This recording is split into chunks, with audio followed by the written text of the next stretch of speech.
खबरों के सिलसिले को आगे बढ़ाते हैं। सुप्रीम कोर्ट ने अरशद शरीफ के कत्ल की तहकीकात फौरी शुरू करने का हुक्म दे दिया। नई स्पेशल जीआईटी से 2 हफ्ते में अबूरी पेशरफ रिपोर्ट तलब कर ली। अदालत उज़्मा में खुद नोटिस की समाअत के दौरान एडिशनल अटॉर्नी जनरल ने 5 रुकनी जीआईटी का नोटिफिकेशन पेश कर दिया। वजारत खारजा ने भी रिपोर्ट जमा करा दी। चीफ जस्टिस ने रिमार्क्स दिए। वजारत खारजा ने रिपोर्ट में अच्छी तजावीज़ दी हैं। जीआईटी को कोई रुकावट दरपेश आए तो अदालत से रुजू कर सकती है। अरशद शरीफ का कत्ल किन हालात में हुआ, बड़े वाक़ये की बड़ी तहकीकात का आगाज, नई 5 रुकनी स्पेशल जीआईटी बन गई। सुप्रीम कोर्ट ने 2 हफ्ते में अबूरी पेशरफ्त रिपोर्ट तलब कर ली। अदालत उज़्मा में खुद नोटिस केस की समाअत। Additional attorney general Aamir Rehman ने नई स्पेशल जीआईटी का नोटिफिकेशन पेश कर दिया।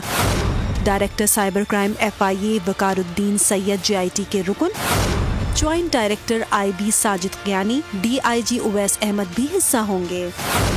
MI के मुर्तज़ा अफजाल, ISI के मोहम्मद असलम भी जीआईटी में शामिल हैं। वजारत खारजा ने भी केस से मुतालिक रिपोर्ट जमा करा दी। चीफ जस्टिस ने रिमार्क्स दिए। जीआईटी को वजारत खारजा ने रास्ता भी दिखाया है। वजारत खारजा ने रिपोर्ट में अच्छी तजावीज़ दी हैं। जीआईटी को कोई रुकावट दरपेश आए तो अदालत से रुजू कर सकती है। फंड समेत किसी भी चीज की जरूरत पड़ी तो हुकूमत को कहेंगे। जस्टिस मज़ाहिर नकवी ने इस्तफसार किया, कितने अरसे में तफ्तीश मुकम्मल की जाएगी।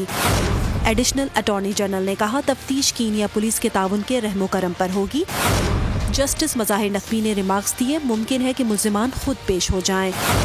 अगर मुल्जिमान पेश न हो तो कानूनी तरीका इख्तियार किया जा सकता है। अदालत ने समाअत जनवरी के पहले हफ्ते तक मुलतवी कर दी। चीफ जस्टिस ने रिमार्क्स दिए कि उम्मीद है जीआईटी 2 हफ्तों में पेशरफ्त करेगी। अदालत ने SSP इस्लामाबाद और उनकी टीम को स्पेशल जीआईटी से मुआवनत की हिदायत कर दी। कहा, अबूरी पेशरफ्त रिपोर्ट्स जजेस को जायजे के लिए चैम्बर्स में पेश की जाए। पेशरफ्त रिपोर्ट्स पर खुली अदालत में भी समाअत होगी। अगर आपको ये वीडियो पसंद आई है तो हमारे चैनल को सब्सक्राइब करें और बेल आइकन पर क्लिक करें। एक ही मुद्दे पे 2 FIR काटी गई हैं। एक ही केस है, एक कराची में, एक इस्लामाबाद। सवाती साहब की एक मुद्दे पे 50 काट दी हैं। तो बस आप बस खड़े रहेंगे तो भाई ये होगा। और लेकिन इस दफा कौम जाग चुकी है, ये एक है बात। अगर देखें तो अगर पूरी कौम जाग गई है मगर बड़ा कम फर्क रह गया है बस अब। और सो मोटो के हवाले से मैं बता दूं, हमारे इस केस में भी सो मोटो लिया गया। हमारे केस में था हम बाइज्जत बरी हो गए जब, तो अदालत ने सो मोटो ले लिया कि जी भाई नीचे के केस में जब आप बरी होते हैं या कुछ होता है तो सिर्फ नीचे के कोर्ट के बाद हाई कोर्ट में केस जाता है।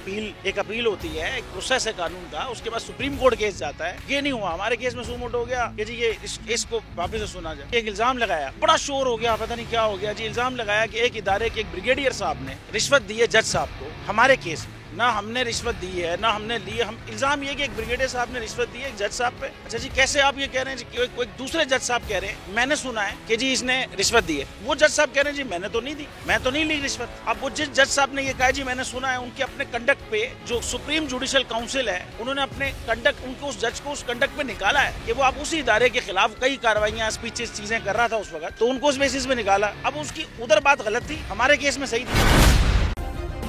सब्सक्राइब करें और बेल दबाएं ताकि कोई खबर रह न जाए।